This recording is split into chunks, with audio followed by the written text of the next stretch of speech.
When I tell you Cola Wars, you think of the Coke and Pepsi war. But these brands are only the beginning of the war.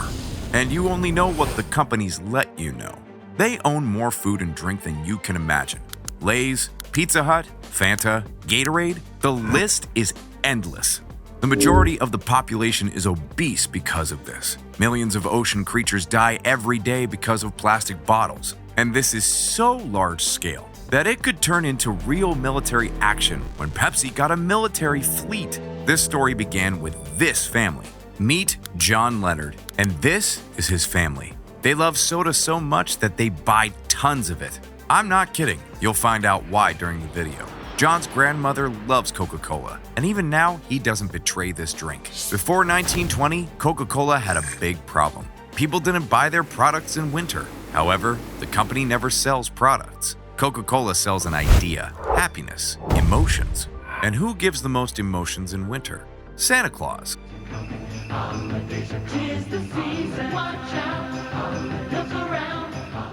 It may seem like an obvious strategy today, but why would you imagine Santa in red and white? Together with him, a polar bear drinks a refreshing Coke at the North Pole. Thus, people began to drink Coca-Cola all year round. John's grandmother was thrilled with the idea of drinking Coke with Santa. For the company, it was so great. They realized that their secret formula was marketing, not the Coca-Cola ingredients. This secret was quickly realized by the small company, but its advertising budget was only $600,000, and Coca-Cola had $15 million. What can you come up with if you only have one chance to declare yourself? It says much more nickel too. Pepsi Cola is the drink for you. Nickel, nickel, nickel, nickel, nickel, nickel, nickel, nickel, nickel, nickel. Twice as much for 5. A brilliant strategy that made Pepsi popular, especially among children. Why couldn't Coca-Cola make a similar move? First, a major percentage of the company's product sales were through machines that only accepted 5 cents. Secondly, the company didn't have the opportunity to increase the volume of the bottle, because before, they purchased a huge stock of small bottles. So Pepsi, with a minimal budget, attacked Coca-Cola, and the Cola War has begun. And the Second World War has also begun. USA enters the war, and because of local government-imposed restrictions on sugar, Coca-Cola lobbies the government and becomes a patriotic company. The president of the company says that every soldier gets a drink for 5 cents, because nothing keeps a soldier's fighting spirit like a refreshing sip of American Coke. But why spend money on every bottle? Coca-Cola's factories were built wherever American troops were located. With the help of the US government, they captured the world market, while other companies were disappearing due to the lack of sugar. A great example, if you wouldn't start lobbying the government, is Pepsi. Genius company tagline. Doubled over 5, changed to be sociable. Sitting in his private cinema is Mr. Off, who has just occupied Austria and part of Czechoslovakia. He's watching Gone with the Wind and enjoying a Coke. It's a paradox, but Coca-Cola worked both ways. The company saw nothing wrong with dealing with the Germans, who were going to occupy all of Europe. John's mother became a customer of Pepsi, a drink for young people. Pepsi Challenge. Yes, the same taste blind test where most people preferred Pepsi to Coke. Then the company began to grow, because it found a weak spot in the rival and attacked. And while Coca-Cola buried its consumers, new buyers of Pepsi were born.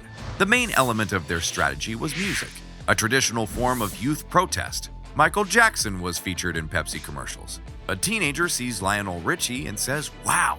An adult sees him and asks, "Who is this?" And Pepsi's efforts are depriving Coca-Cola of its leading position. In 1960, cola was drunk 2.5 times more than Pepsi. In 1985, only 1.15 times. This is quite a victory. But maybe Pepsi should stop at Generation Pepsi, because the following actions significantly undermined the authority of this company. This is John. Coke, they had the polar bear, and my grandparents thought that was real cool. If it was cool, Pepsi had it.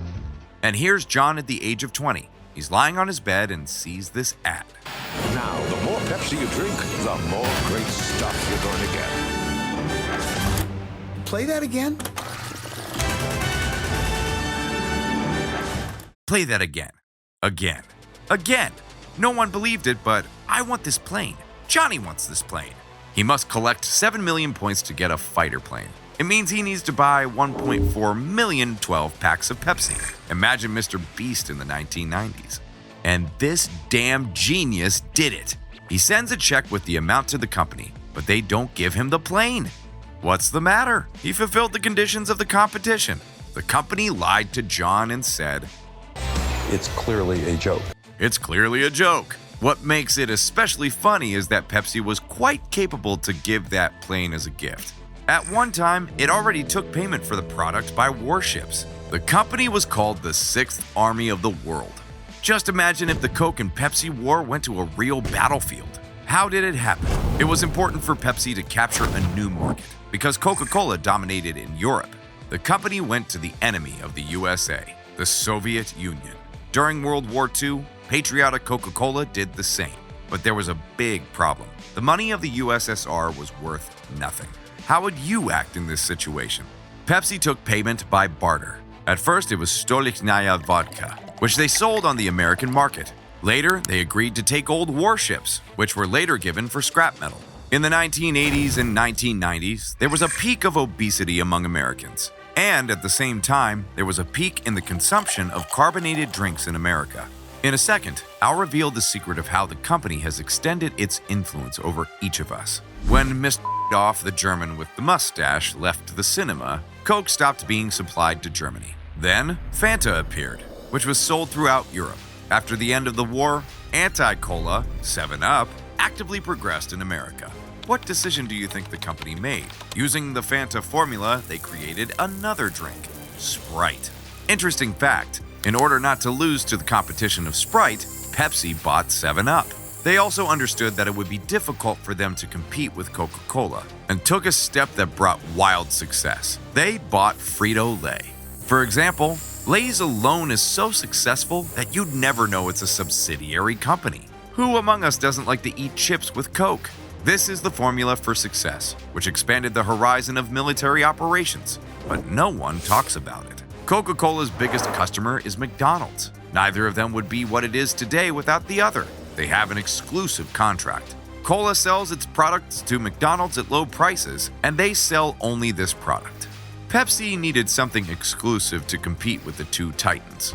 I want Pizza Hut, I want Taco Bell, I want KFC. Yeah, I don't care what it costs. Just put the contract on my desk, and I'll sign it. They bought these restaurants and immediately sold only Pepsi drinks here. So, because of carbonated water, soda, they began to fight in the fast food market, and even more affected on the health of the nation. You're a real colonel, right?